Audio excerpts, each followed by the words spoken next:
I'm Stephen Smith, and I'm the Nancy Bell Evans Professor at the Evans School of Public Affairs. And on behalf of the Evans School, we are very pleased to be able to support this conference and Professor Freeman's presentation in particular.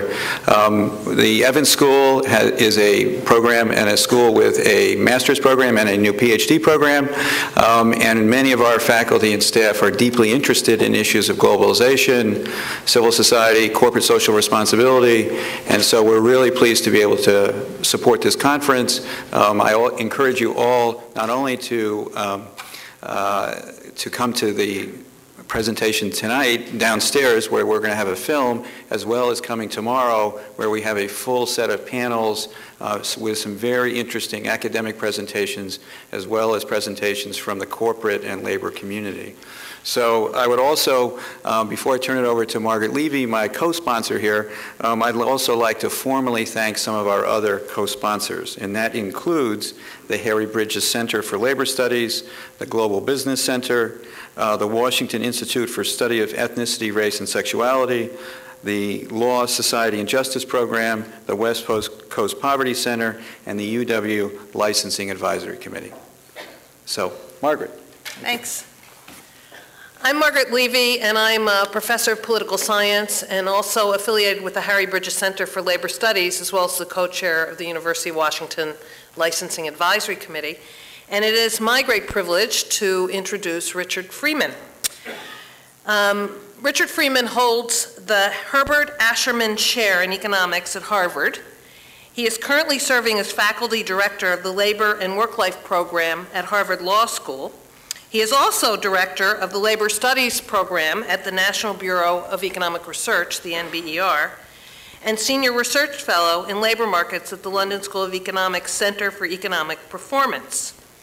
He's the 2007 winner of the IZA Prize in Labor Economics, and IZA is the Institute for the Study of Labor, but the reason it's IZA, and I cannot pronounce German properly, is that it stands for the Institut zur Zukunft der Arbeit. Close enough. Professor Freeman has revolutionized how labor economists think about the role of trade unions and their behavior. He's done this by demonstrating that unions reduce turnover and absenteeism, that they foster loyalty and long-term employment relations, they increase investments in job training, they raise job satisfaction, and they provide, and this is one of the most important effects that he's found, a direct channel of communication between workers and management and give workers a serious voice.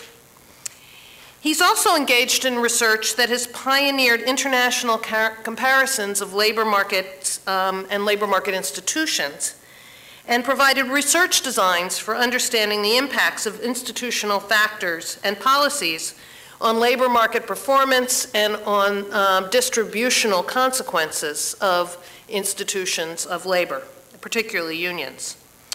His most recent book, though hardly his only well-known book, is America Works, which was published by the Russell Sage Foundation, and those of you who are students in my 249 class have had to read in hardback, but it is about to come out in paperback. And it was the subject of one of the best Colbert Report discussions I've ever seen, and that some of you have seen on YouTube. And it was the only time that I have seen Stephen Colbert turn to the crowd roaring to support him to say, he won that point. Richard Freeman.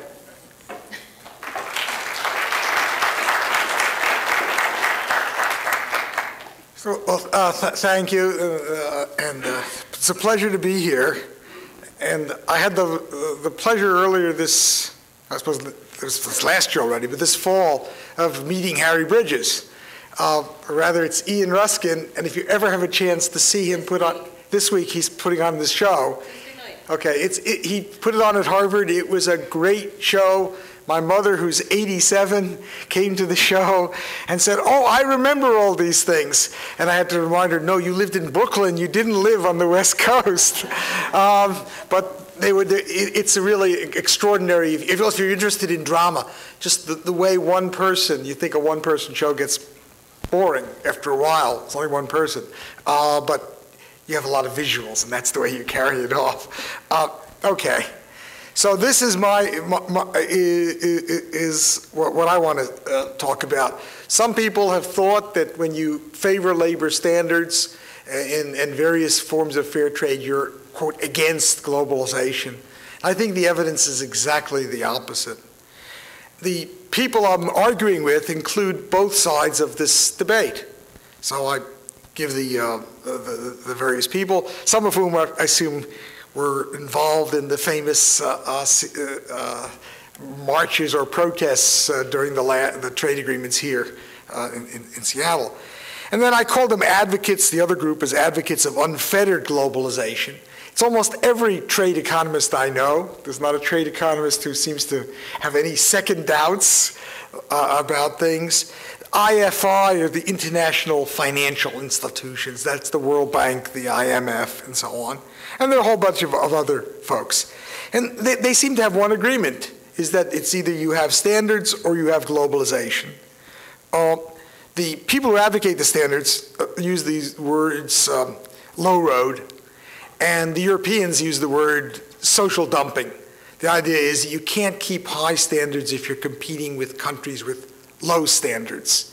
And we'll see, I don't think that's right. And the other guys feel that somehow or other, if you're favoring standards, what you're really trying to do is give protection to our workers and harm the workers in the developing countries, who can only produce, goods, low-wage goods that'll be low-priced. I mean, that's what their relative advantage is. Okay, so I say both sides are wrong, and I have some hair, so that's not me without my hat. It turns out, because the advocates of all these standards and the fair trade tend to be do-gooders. I was just with a group of them here at the university earlier this afternoon, and various students and members of the administration and professors who, they're not garment workers. There was no one there who will be a garment worker, period. And there are now largely because I think of immigration of low-skilled people, we do have some garment trade in the U.S. and Los Angeles and New York and elsewhere of immigrants, but still it's a tiny part of our workforce, and that's not what it's about. And then we should all remember that these do-gooders, when they are speaking for standards, at least some of my more conservative friends say, oh, it's really just secret protectionism there. In fact, when people want protectionism, they just say so. When George Bush protected the steel industry, remember, he put in some quick protective tariffs in order to get votes in, I think, West Virginia and Pennsylvania before one set of elections. He called it protectionism. He didn't hide it. And union leaders, if they're going to protect their members by raising tariffs, they'll be proud of that. They're not going to hide this. So this is to view it as hidden protectionism, I think, is silly. And then for the race to the bottom, I'll give you some evidence that labor standards have been rising. They've risen faster during the period of globalization than they have risen, I'll say ever before, but at least they've risen very fast. So I don't really have data going back, multiple years for this. Okay, so this gives you what I'm going to talk about. And then on the right is a thing that we should all remember. People in the world, starting with the Americans as being believe mostly that these standards should be part of trade things. And then you go down and people in India and people in China, the majority of people want standards. Now this is not a question that I wrote, and I would have written a question about labor standards sort of irrespective of trade. And but the only question I could find that's internationally the same across across these countries had to do with trade, because I think you get stronger views, particularly in the third world countries, if you just said, do you want some good labor standards in your country? Whereas obviously if you're in India or Mexico, Philippines, whatever, you will think, well, gee, if the standards go up, it's going to be more costly. Maybe we will lose some jobs, which is the fear that people have. But even so,